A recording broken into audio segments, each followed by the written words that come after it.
Qu'importe mes peurs, je me confie en toi, en toi.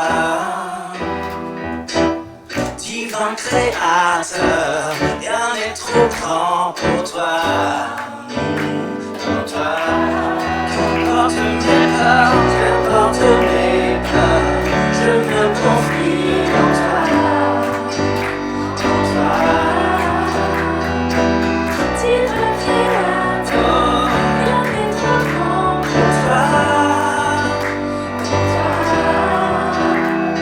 Car tu es puissance, je ne manquerai de rien. Tu es ma force et ma vie t'appartient. Je veux proclamer que Jésus-Christ est roi. Il est roi. Il est vivant et son esprit est en moi. Je dis bien fort, je veux proclamer.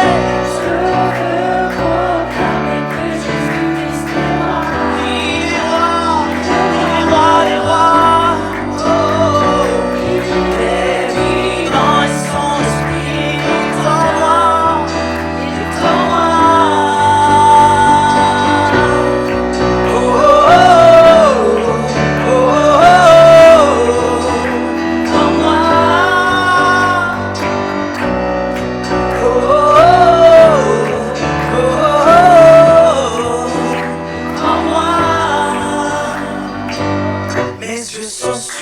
soir, tu garderas mes pas, mes pas. Rien ne te surprend, tu veilles sur mes voies, mes voies. Mes yeux sont sur toi, mes yeux sont sur toi, tu garderas mes pas, mes pas. Oh, rien ne te surprend, tu veilles sur mes voies, mes voies. Tu es puissant, je ne manquerai de rien. Tu es ma force et ma vie. Je veux proclamer que Jésus-Christ est roi. Jésus est roi. Il est vivant et son esprit est en moi. Et en moi, je veux proclamer que Jésus-Christ est roi. Il est roi, il est vivant et son esprit est en moi. En moi. Oh, oh, oh, oh, oh, oh, en moi. Oh, oh, oh, oh, en moi. Oh, oh,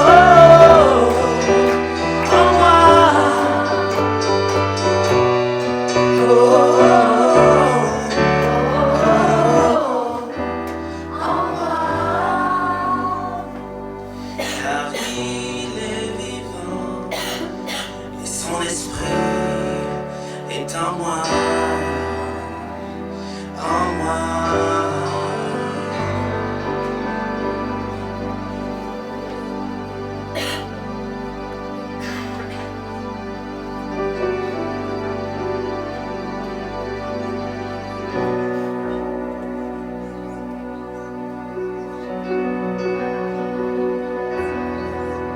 Faisons circuler le micro pour rendre grâce à Dieu. Nous sommes venus le rendre un culte et tous sont la bienvenue dans sa présence.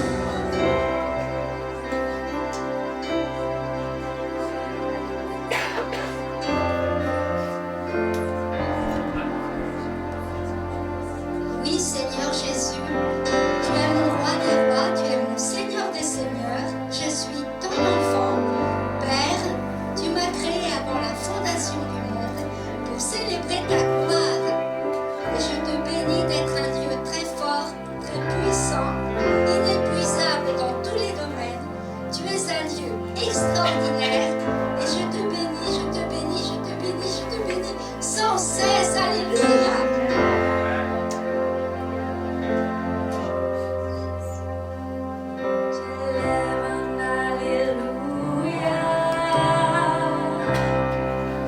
En présence de mes ennemis, j'élève un alléluia, plus fort que l'incertitude. J'élève un alléluia, mon âme est une mélodie. J'élève un alléluia, tout le ciel combat pour moi.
si les ténèbres s'approchent de moi, je serai malgré tout pleine de confiance car tu es avec moi. L'Éternel est ma lumière et mon salut. De qui aurais-je crainte? Il siège sur un trône élevé et il est assis à la droite du Père. Et même si les ténèbres s'approchent de moi, je serai malgré tout pleine de confiance, puisqu'il vit à jamais. Le roi est ressuscité, mon sauveur, mon maître et mon rédempteur. Alléluia. Je crie Alléluia. Je crie Alléluia au roi des rois et au Seigneur des seigneurs. Je crie Alléluia. Alléluia. Alléluia. Alléluia.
Par le sang de Jésus,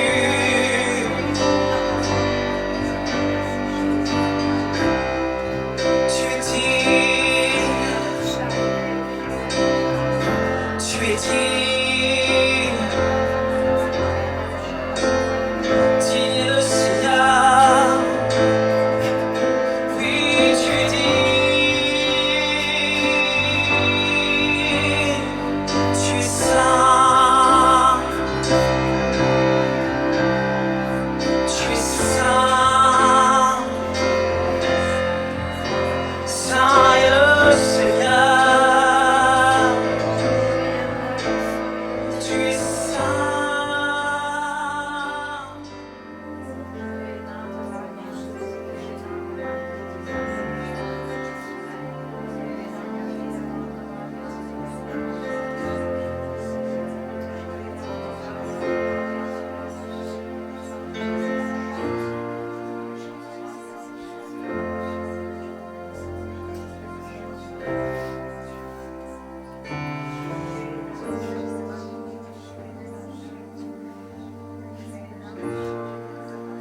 Tu es celui qui ouvre les yeux des aveugles. Tu es celui qui change les vies. Tu prononces une parole à ceux qui étaient morts. Reprends-les, Jésus. Tu es celui qui a inspiré cette œuvre, qui le mènera jusqu'au bout. Tu avais décidé d'écrire cette histoire avec nous. Maintenant, Seigneur, souffle sur nos pays, envahis nos villages, viens toucher nos familles. Maintenant, Seigneur, fais connaître ton nom, qui peut guérir les nations, le nom de Jésus-Christ.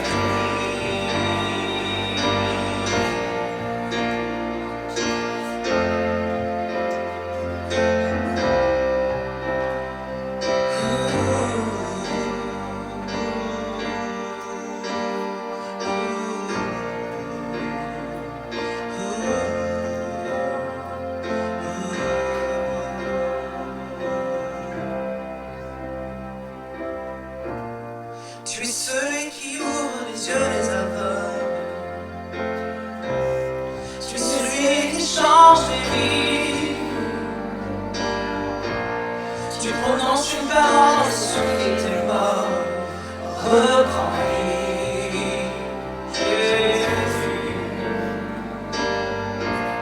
Tu es celui qui a inspiré cette œuvre, qui l'amènera jusqu'au bout. Tu avais décidé d'écrire cette histoire avec Maintenant, Seigneur, souffle sur nos pays, envahis nos villages, viens toucher nos familles. Maintenant, Seigneur, fais connaître le nom qui peut guérir les nations, le nom de Jésus-Christ.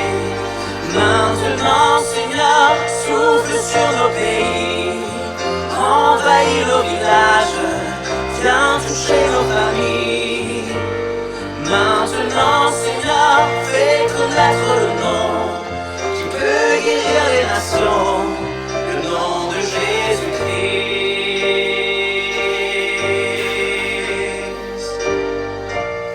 Les défis sont grands, nous en avons conscience. Tu les connais mieux que nous, Jésus.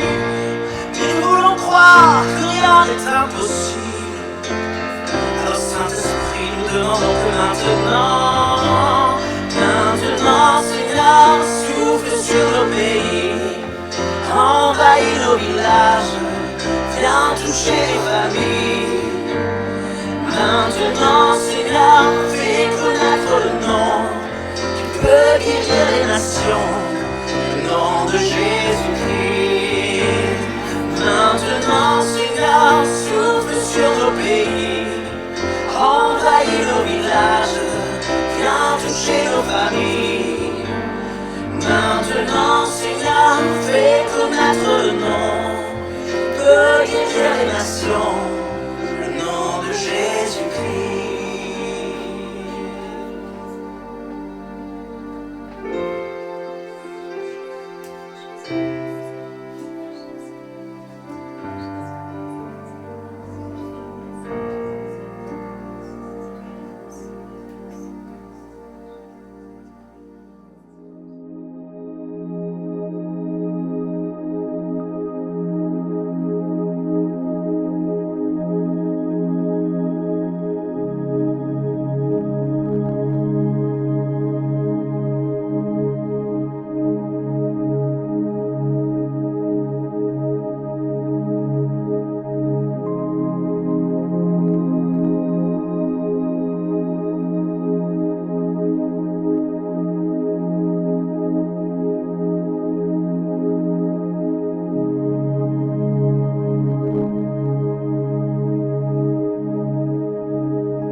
Qui est la vérité et la vie. Merci pour cette parole qui nous fortifie, qui nous renouvelle, qui nous touche.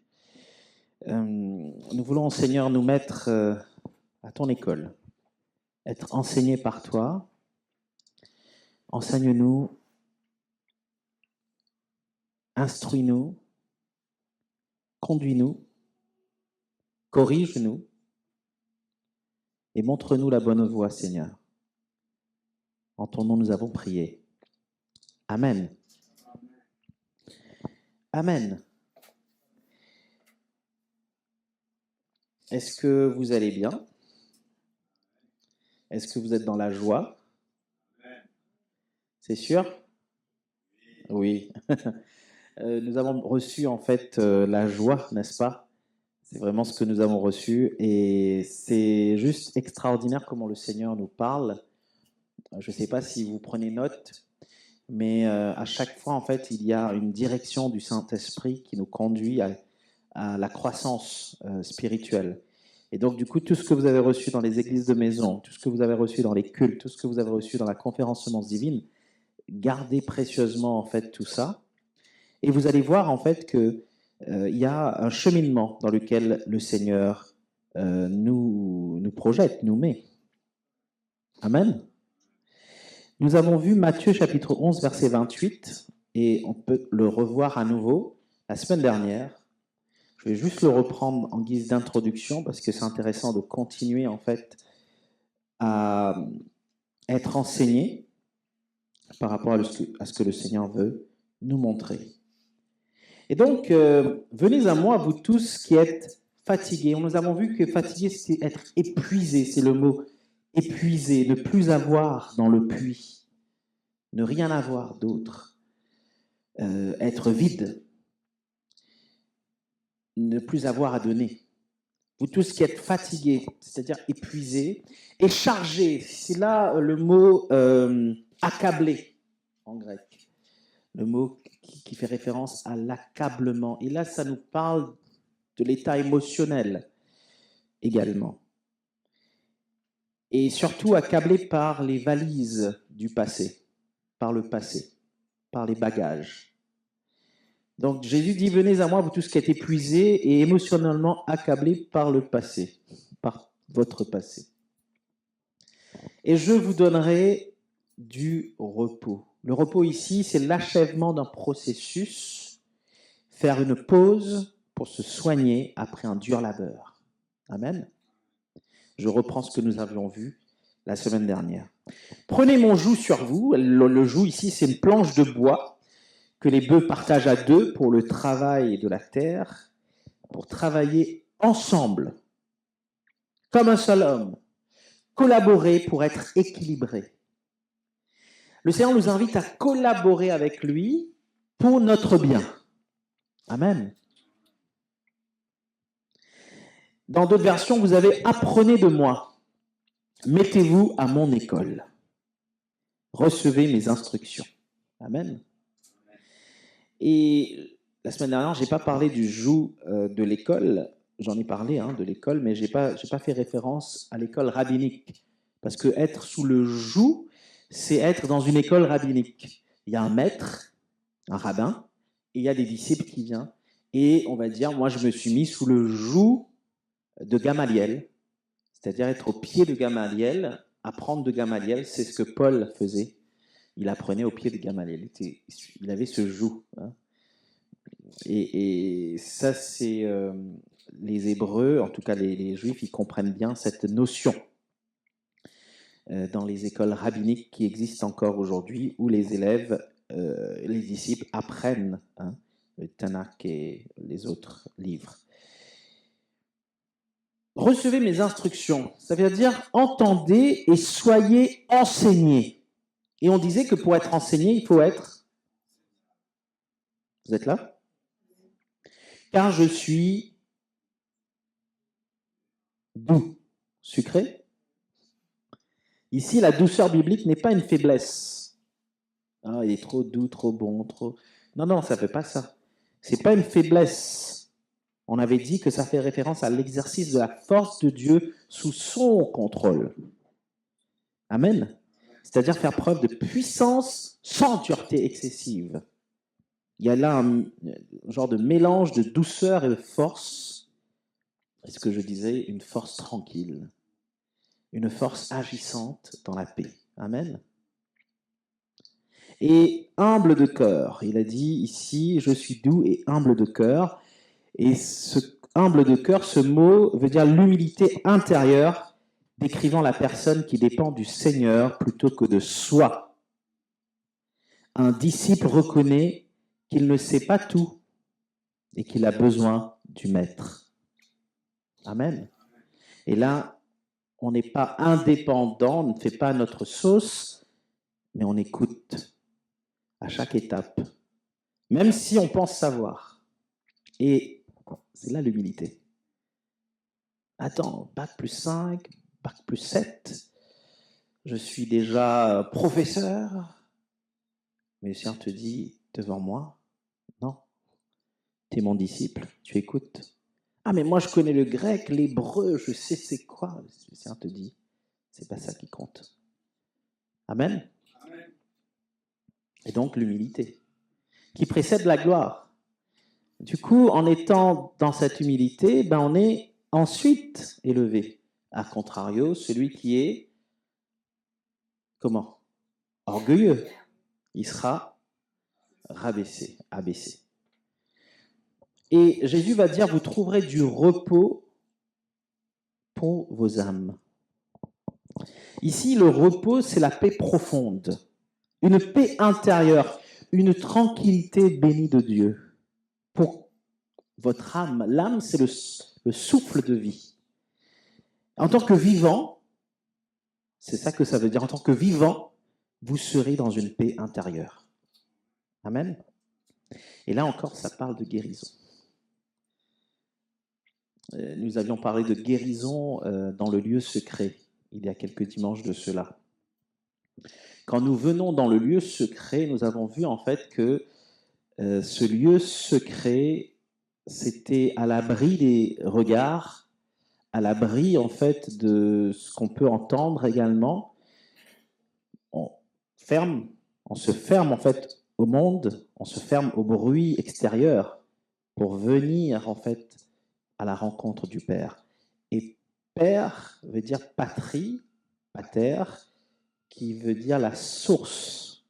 Et donc, quand tu viens dans le lieu secret, ton Père, qui est déjà là, t'attend. Donc, la source est déjà là. C'est comme le puits, en fait. Tu vas puiser. Toi qui es épuisé, tu vas aller puiser. Amen. Ça vous parle? Et donc, c'est la source de tout. La source de la vie. Voilà ce que ça veut dire. Père. Et Dieu, c'est la source de la vie, oui ou non? Et quand nous venons à lui, et il peut tout nous donner du coup, parce que c'est la source de tout. Il peut tout nous donner, oui ou non? Ma question demeure, du coup, parce que j'ai posé la même question la semaine dernière. Voulons-nous nous mettre à son école? Et le thème de l'école est très fort pour le discipulat, vraiment très fort. J'ai lu une petite blague, c'est quoi la définition d'un prof? Et quelqu'un répondait, c'est un prof absent. Pour certains, la définition d'un bon prof, c'est un prof absent. Parce qu'ils sont autodidactes. Ils pensent pouvoir faire comme ça tout le temps. Et c'est bien d'être autodidacte, on apprend par soi-même. Vous savez, qui n'a jamais regardé un tuto sur YouTube ou sur les réseaux sociaux pour apprendre? On fait tout ça, oui ou non? On apprend en fait, on regarde, on apprend et parfois on se dit, tiens, cette pièce-là, elle va aller ici, comme quand vous êtes en train de monter un meuble Ikea, hein? Vous regardez un petit peu les instructions et parfois vous dites, allez, je vais à l'aveugle. Ça vous est déjà arrivé?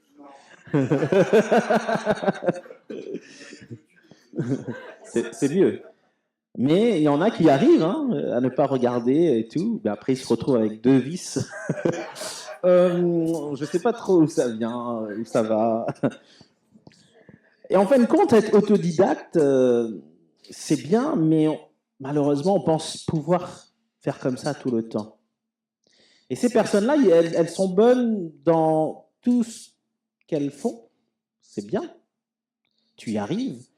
Mais ces personnes-là ne se spécialisent pas. Je fais partie de ces personnes-là. Où j'arrive à faire beaucoup de choses, mais je ne me spécialise pas forcément dans une chose. Et du coup, ils sont bons partout. Sauf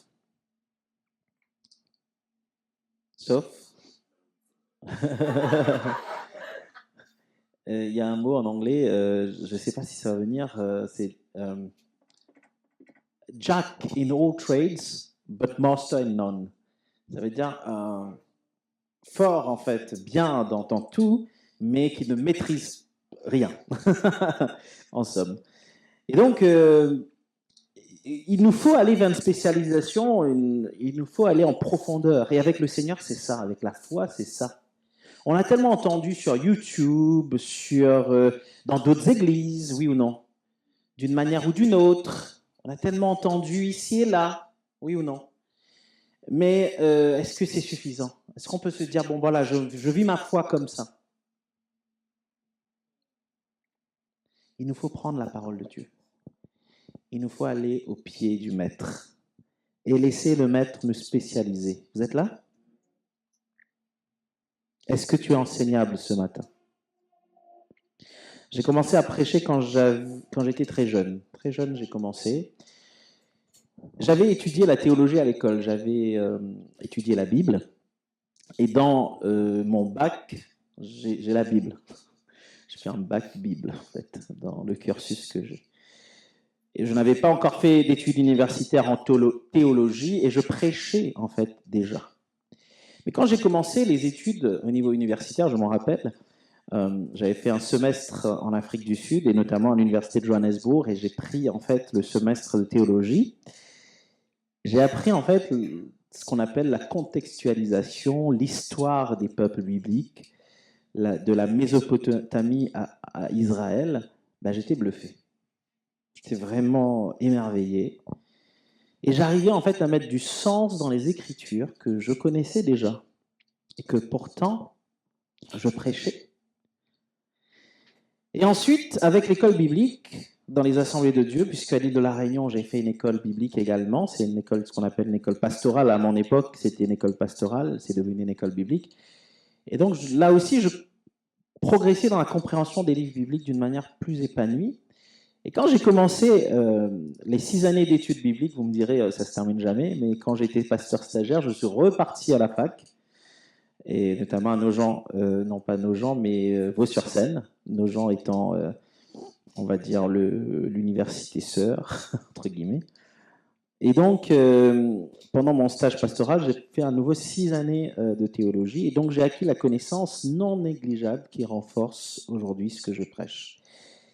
Qu'est-ce qui a changé entre le Jonathan qui prêchait Christ à l'âge de 19 ans et le Jonathan qui prêche Christ à l'âge de 39 ans? Je me rajeunis un peu.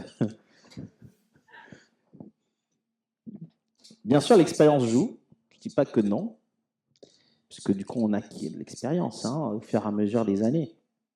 Mais j'aurais quand même pu avoir l'expérience d'un prédicateur sans grandes études si je n'avais pas fait des études. Vous voyez ? Ce qui change, en fait, c'est cette dimension d'apprentissage, c'est la maîtrise du sujet, et dans ce cas-là, le sujet biblique, une maîtrise, une assise que je n'avais pas plus jeune, je m'en rends compte. Je prêchais parce que j'ai grandi dans les assemblées, j'ai grandi dans la foi, je savais des choses. Mais ce n'était pas, en fait, avec toute cette connaissance, en fait, des études. Et bien sûr, pour suivre le Seigneur, vous n'avez pas besoin de la connaissance des études théologiques, je vous rassure. Ça va? Vous avez besoin de cette connaissance, en fait, gynesco, de cette relation avec lui. Mais si vous voulez prêcher, vous avez besoin d'aller dans les études. Amen. Si vous voulez, en fait, vous perfectionner, non, plutôt, je vais le reformuler. Si vous voulez vivre une vie de disciple accomplie, efficace, il vous faut vous perfectionner davantage dans le domaine dans lequel le Seigneur vous appelle. Amen. Et ça, c'est important. Si tu as la vidéo, il faut te perfectionner dans la vidéo. Tu ne veux pas juste te contenter, je viens, je fais. Si tu es, en fait, avec les enfants, il faut se perfectionner avec les enfants. Il faut aller dans une spécialisation à un moment donné. Il ne faut pas juste dire, ah, je prends une leçon ici, je viens, je fais. Amen. Vous allez voir le fruit, en fait, quand vous vous mettez à l'œuvre comme cela. Et ça, c'est valable aussi dans d'autres domaines, oui ou non? Quel est le domaine dans lequel vous voulez progresser? Dans quoi est-ce que le Seigneur vous demande d'aller? C'est être missionnaire pour toi, donc je suis très direct, désolé.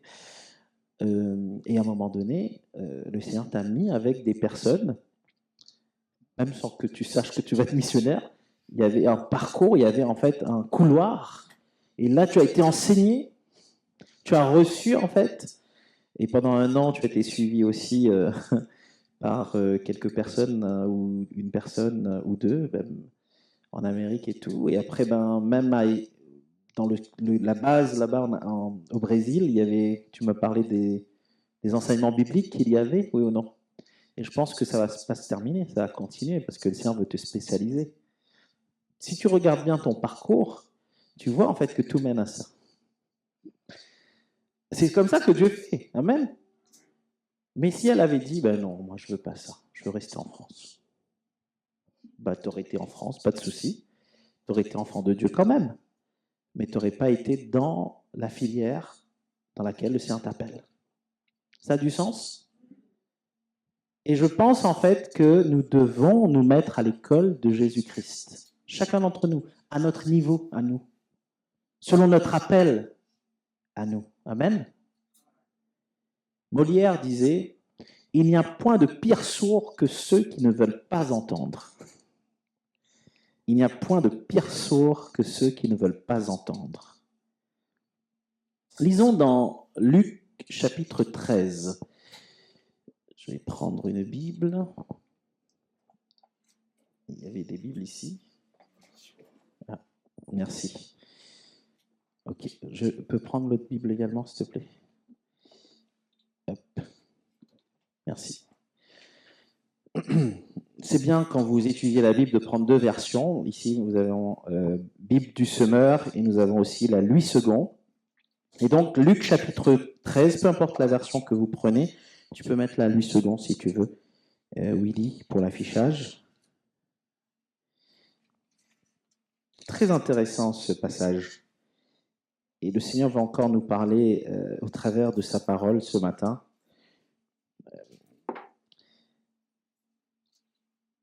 Il a déjà commencé à nous parler depuis tout à l'heure, depuis le début du culte, et notamment avec la pensée que Wassim nous a laissée sur le pardon, sur l'offense. Et je lis en fait ici, en ce même temps, quelques personnes qui se trouvaient là racontaient à Jésus ce qui était arrivé à des Galiléens, dont Pilate avait mêlé le sang avec celui de leur sacrifice. Il leur répondit, « Croyez-vous que ces Galiléens fussent de plus grands pécheurs que tous les autres Galiléens, parce qu'ils ont souffert de la sorte? Non, je vous le dis, mais si vous ne vous repentez, vous périrez tous également.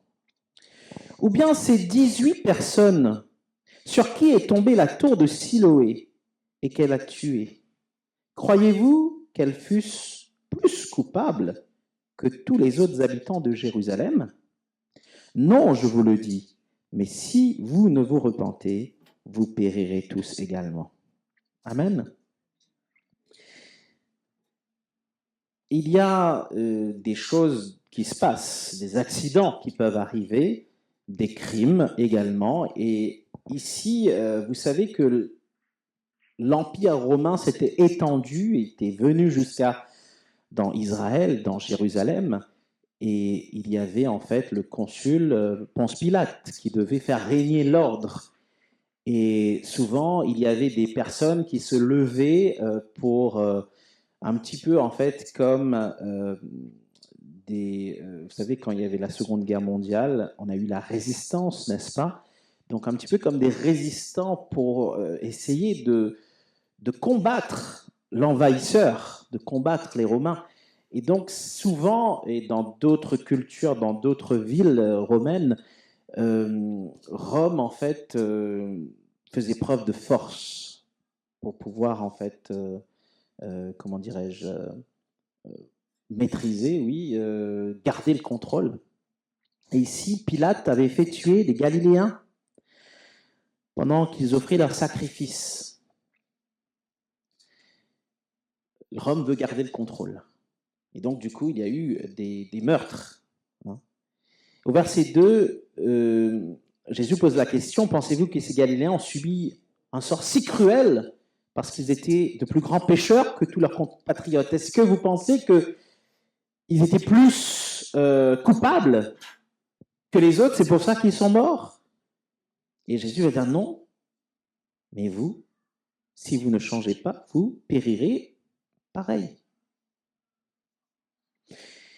Et au verset 4, il va dire, et les 18 personnes, rappelez-vous, qui ont été tuées quand la tour de Siloé s'est effondrée sur elle. Il y a une tour, la tour de Siloé est tombée, les gens sont morts. Un petit peu comme les accidents qui peuvent arriver, où des personnes vont, peu importe quel endroit, et soudain, il se passe quelque chose. Malheureusement, j'ai appris le décès d'un jeune garçon de 6-7 ans à l'île Maurice.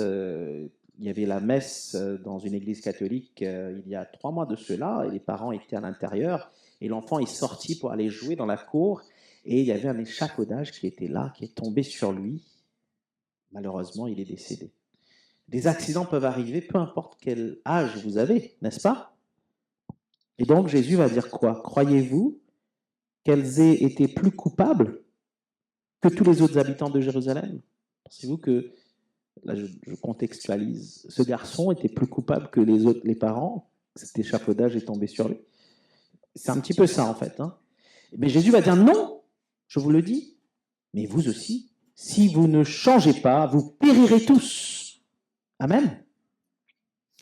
Un peu dur quand même l'image que donne Jésus ici. C'est-à-dire que il y a en fait une condamnation qui arrive pour tous. Peu importe en fait ton âge, peu importe ton expérience, peu importe la situation, il y a en fait un châtiment, il y a la mort qui arrive.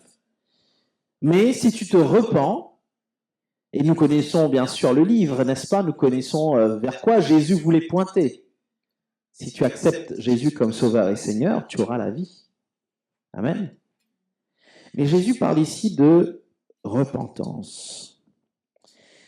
Et ce mot ici, c'est le métanoïa. Que signifie la repentance? Si tu ne te repens pas, voici, toi aussi, tu vas subir le même sort. Ok? La repentance ici, dans ma version, vous avez changé. Et c'est ça, en fait, c'est le changement, la repentance. J'ai pris ici la signification dans le dictionnaire.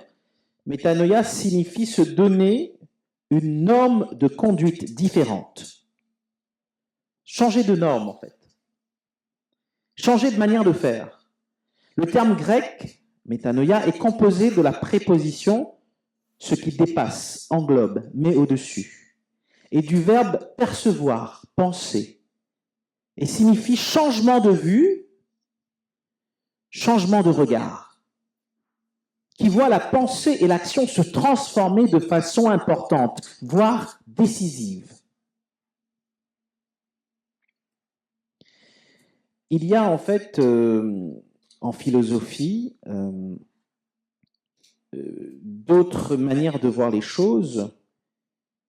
Je vais essayer de passer vite dessus. Ce qu'on appelle la psychologie analytique. Dans sa conception du processus d'individualisation, il y a un monsieur qu'on connaît bien en psychologie qui s'appelle Jung, donc Carl Gustav Jung. Il utilise ce terme pour désigner une transformation de la psyché par une sorte de guérison initiée par des forces inconscientes. On est dans la psychologie. Il s'agit d'une transformation complète de la personne, transformation qui ressemble beaucoup à celle qui se passe à l'intérieur d'une chrysalide. Vous voyez la chrysalide où il y a cette métamorphose de la chenille en papillon. Vous avez déjà vu une chrysalide, vous connaissez comment ça se passe. Peut-être pas en détail, mais vous voyez l'image. Et bien en fait, ce qui se passe à l'intérieur, cette métamorphose, cette transformation, selon la psychologie analytique, c'est ça le métanoïa. Donc ça veut dire en fait que tu changes complètement. qui n'est plus la même chose après. Oui ou non? En théologie, le métanoïa est traduit habituellement dans les textes bibliques par pénitence ou par repentance. Et dans certains textes du Nouveau Testament, il y a un autre sens, celui d'une conversion à Dieu. Le métanoïa, c'est une conversion. Retenez ça, la conversion. Quand je vais à l'île Maurice, si vous allez au Maroc, si vous allez en Égypte, ils n'utilisent pas en fait l'euro dans ces pays, oui ou non? Il faut faire quoi? Il faut convertir la monnaie. Quand vous avez cette monnaie dans les mains, que ce soit la monnaie marocaine, égyptienne, la roupie mauricienne, est-ce que ça ressemble à l'euro? Complètement différent. Mais est-ce que ça a la même valeur? Vous avez transformé 1 euro en 40 roupies. Est-ce que c'est la même valeur? C'est la même valeur, mais elle est transformée. Amen? Intéressant. Transformée. On ne voit pas la même chose.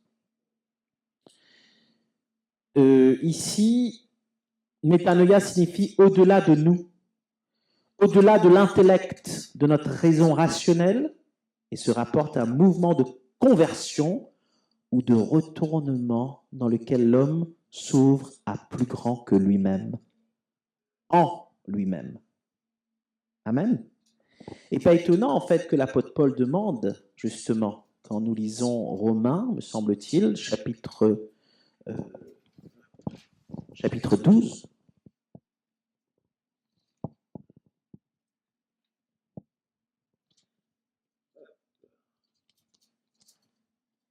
le verset 1er, il est dit: je vous recommande donc, frères et sœurs, à cause de cette immense bonté de Dieu, à lui offrir votre corps comme un sacrifice vivant, saint et qui plaise à Dieu. Ce sera là de votre part un culte raisonnable.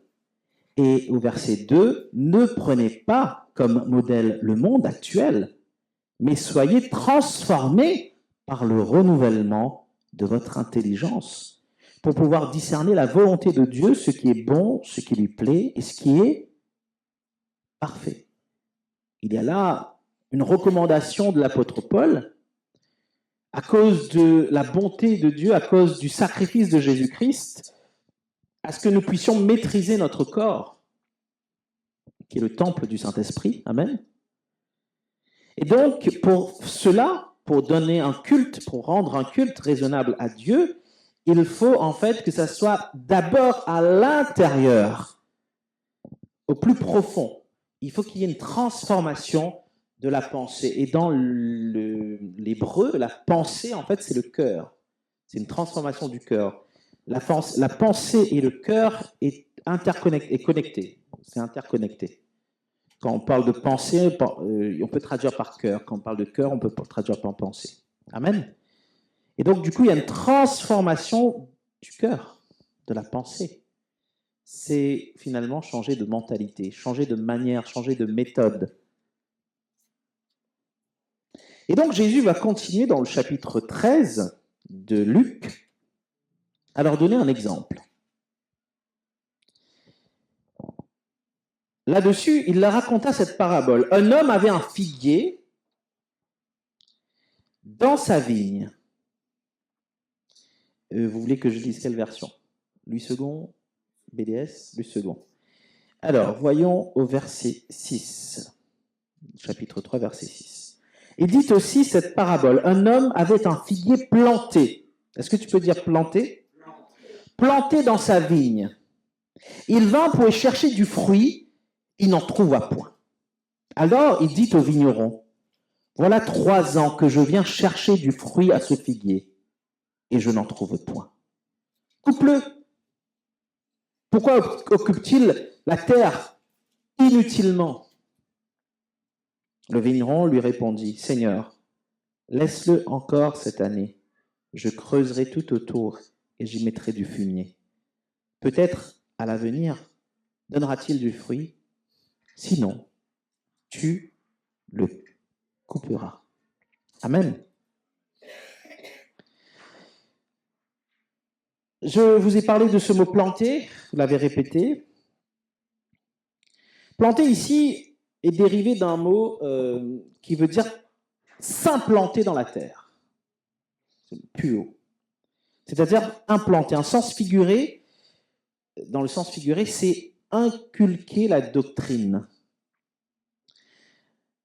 Donc, quand nous sommes à l'école de Jésus, Jésus nous inculque quelque chose. Il nous enseigne quelque chose. Il est en train de planter des semences divines dans notre cœur. Amen. Et donc, chaque semence équivaut à quoi? À une doctrine. La doctrine, ça veut dire quoi? C'est la gnose, la vérité. Voilà. Une doctrine, c'est une vérité. C'est une vérité absolue. Amen. Et donc, du coup, il y a là la vérité de la parole de Dieu dans notre cœur, dans notre vie, qui est implantée. Que se passe-t-il donc? C'est dans la vigne que nous sommes appelés à porter du fruit. La vigne, ici, parle du peuple de Dieu. Proprement, c'est un vignoble, en fait. Et au sens figuré, la vie religieuse et spirituelle de l'Ancien Testament d'Israël. Souvent, cette pensée, en fait, de la vigne rappelle le peuple de Dieu. Et bien sûr, par extension, c'est le corps du Christ. Le corps du Christ qui ne remplace pas Israël, hein, mais qui est greffé. Amen. C'est ça. Donc nous faisons maintenant partie de la vigne également. Et donc, en tant que peuple unique de l'alliance de Dieu. Assez intéressant ce mot, planter. Il y a en fait, je vais vous le lire, je ne sais pas si tu peux mettre rapidement, pas la peine de tourner les versets pour vous. Ça va s'afficher dans Luc chapitre 20, verset 16. Jésus donne en fait une parabole. Il va dire, un homme planta une vigne, l'afferma à des vignerons. Luc chapitre 20, verset 16. Donc ça veut dire qu'il a donné la responsabilité à des vignerons pour prendre soin de cette vigne. Et cet homme quitta pour longtemps le pays. Au temps de la récolte, il envoya un serviteur vers les vignerons pour qu'il lui donne une part du produit de la vigne. Les vignerons le battirent et le renvoyèrent à vide. Ils l'ont battu et l'ont renvoyé. Il envoya encore un autre serviteur. Ils le battirent, l'outragèrent et le renvoyèrent à vide. Il envoya encore un troisième. Ils le blessèrent, le chassèrent. Le maître de la vigne dit, « Que ferai-je? J'enverrai mon fils bien-aimé. Peut-être auront-ils pour lui du respect. » Mais quand les vignerons le virent, ils raisonnèrent entre eux et dirent, « Voici l'héritier, tuons-le, afin que l'héritage soit à nous. » Et ils le jetèrent hors de la vigne, le tuèrent. Maintenant, selon vous, que leur fera le maître de la vigne?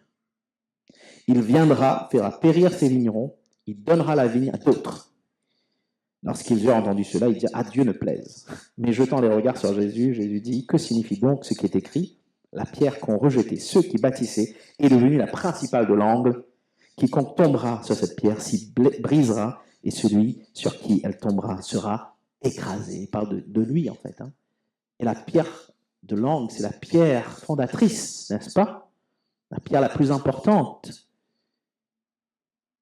Ici, ça parle de l'Église. Ici, ça parle en fait de cette construction que nous sommes. Ici, ça parle aussi de l'accomplissement. Jésus va mourir, tué par ce peuple à qui Dieu a confié en fait une tâche, une mission. Malheureusement, il va envoyer au cours de l'histoire les prophètes pour leur dire « Repentez-vous ». Ils vont les tuer, les prophètes. Ils vont les renvoyer. Et Dieu va envoyer son Fils bien-aimé pour dire « Repentez ». Ils vont le tuer. Amen. Que va faire le Seigneur? Eh bien, en fait, rejeter ceux qui le rejettent. Malheureusement, c'est comme ça. Il y a un commentateur qui s'appelle M. Vincent qui a dit que la vigne était un symbole de l'ancienne Église, ecclésia en grec, dans l'Ancien Testament. Ecclésia, en fait, c'est le rassemblement dans la ville. C'est un terme grec qui veut dire un rassemblement dans la ville de citoyens pour venir, en fait, légiférer. C'est ça que ça veut dire. Et donc, du coup, il y a là une appartenance à la patrie, une appartenance. Vous aussi, vous pouvez légiférer, hein, vous pouvez venir. Et on légifère comment? Dans la prière, dans l'intercession. On prie les uns pour les autres. On a ce droit, on a cet accès à le faire. Amen. On est l'Ecclésia, on est l'Église. Mais que vient-il faire, ce vigneron? On retourne dans le chapitre 13. Le propriétaire de la vigne, que vient-il faire? Il vient chercher, que vient-il chercher? Du fruit. Est-ce qu'il en trouve? Il n'en trouvera pas. Et ce mot chercher, c'est le mot require. What is required? Ce que l'on demande à quelqu'un. Il vient chercher ce que normalement il devait avoir. Ça fait déjà 3 ans, oui ou non? C'est quelque chose en fait qui doit être là. Ce que l'on attend de quelqu'un. Dieu, quelque part, il te cherche, mais il cherche aussi tes fruits. C'est ce qu'on lui demande. Et je dis souvent que le responsable, il répond. Il fait quoi le responsable? Il a le mot répondre dans responsable, respond, répond. Le responsable répond, on lui demande, et il n'y a rien de plus frustrant pour le propriétaire, pour celui qui est le maître, pour le patron, si tu préfères. Il n'y a rien de plus frustrant qu'une personne à qui on a confié des choses qui ne fait pas le travail, d'une part, comme nous avons vu tout à l'heure ces vignerons, qui n'ont pas apporté le fruit, le produit, en fait, à leur maître, et aussi, qui ne rend pas compte. Et ça, je pense, en fait, que c'est un signe de rébellion. Et nous devons faire attention à ça. Nous devons faire attention à ne pas être rebelles à Dieu. Amen. Dans ma tâche qui m'a été confiée, je réponds. Alors, du coup, vous avez rencontré Joe D'Altorio, n'est-ce pas? Qui est formidable. Nous faisons partie également, en fait, d'une union d'églises. Et j'explique ce que nous sommes en train de développer et je réponds, en fait, de ce que nous sommes en train de faire. Et nous participons aussi à une offrande à l'union, qui répond aussi aux obligations, en fait, d'une fédération. C'est la Fédération protestante de France. Donc ça, c'est la partie un peu légale dont je vous parle. Et Joe, j'arrive à lui parler, je suis conscient, en fait, que je dois le répondre à lui. Il a cette tâche aussi de veiller sur mon cœur et aussi sur ce que Dieu m'a donné à cœur de faire. Il y a d'autres personnes, Daniel Thévenet que vous connaissez, et Shane Rose que vous avez vu, d'autres personnes en fait qui ont cet accès, on va dire, ou du moins cette liberté où je réponds, n'est-ce pas? Tout comme vous, en tant que responsable, vous êtes confié une tâche, on vous a confié quelque chose, c'est délégué, oui ou non? Une autorité déléguée, comme on dit, vous êtes appelé à répondre également. Amen. Et ça, c'est important, ça s'appelle la redevabilité. J'en parle de temps en temps. Quelqu'un qui ne répond pas, en fait, il y a ici un problème. Tu es censé porter du fruit, et là, on revient dans le texte, et c'est Dieu qui te parle. C'est plus le pasteur qui te parle, c'est Dieu. Dieu te parle, il te dit, où sont les fruits de ton appel? Oh, tu as reçu de Dieu? Où sont les fruits de ton appel? Heureusement que Jésus est là et représente ce vigneron qui va dire, attends. On va lui donner un peu plus de chance. On va être patient. Hein?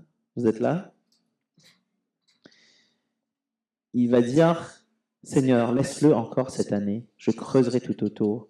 J'y mettrai du fumier.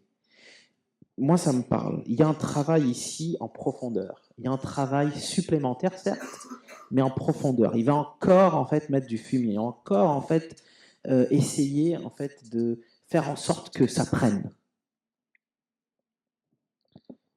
Ça doit nous parler. Il y a un appel ce matin à la repentance, à changer, à une conversion à nouveau. Vous savez que vous pouvez demander au Seigneur de faire cette œuvre de nouveau, à nouveau en vous. Amen. Et d'ailleurs, je donne souvent l'image de la repentance comme étant, comment on va dire ça, un chemin qu'on va prendre, un demi-tour, voilà, mais qu'on n'arrête pas de prendre, un peu comme un rond-point là, vous voyez, mais vous n'avez pas fait le tour, parce que sinon vous revenez à votre ancien état. Mais vous continuez à prendre ce virage. La repentance, c'est continuer à prendre le virage. Ne plus revenir en arrière, mais continuer à avancer. Et vraiment, je sens dans mon cœur, et je suis sûr que beaucoup d'entre vous, vous le sentez aussi, que le Seigneur veut faire quelque chose d'extraordinaire dans notre assemblée, dans une croissance, en fait, intérieure, dans une guérison profonde. On reçoit souvent ça, en profondeur. Mais aussi faut-il se laisser être enseigné à l'école de Jésus, dans son école. Est-ce que le Seigneur vous parle ce matin? Je vous invite à fermer les yeux là où vous êtes. Je vous invite à vous positionner. Seigneur, tu m'as appelé à porter du fruit. Et tu attends que je porte du fruit et du fruit en abondance. Alors Seigneur, émonde-moi afin que je porte encore plus de fruits. Et si dans ce domaine, je n'ai pas été maître, je ne suis pas parti chercher à être enseigné, à maîtriser, me contentant du peu, je te demande pardon, Seigneur. Je veux être enseigné par toi. Et je veux changer de mentalité, changer de manière, changer de méthode. Je ne connais pas tout. Je suis incapable et je reconnais ma faiblesse. Je m'humilie devant toi. Et je désire, Seigneur, cette force qui vient dans ta douceur, afin que en moi soit provoqué ce changement, cette chrysalide qui se forme dans ma foi en toi, où je te fais confiance, où je fais confiance à ton Esprit Saint pour cette transformation de la pensée. Seigneur, je prie que mes frères et sœurs puissent être impactés par ce changement également. Que ton Église puisse changer, Seigneur, parce que nous devons nous préparer à ton retour. Que nous soyons, Seigneur, des disciples efficaces, accomplis. Que nous ne soyons pas comme ceux qui ont tué l'héritier, qui ont été rebelles. Au contraire, Seigneur, tu fais preuve de patience, de bonté, de fidélité envers nous, pour que nous ne soyons pas réprouvés. Salut! Et voici quelques annonces pour notre assemblée.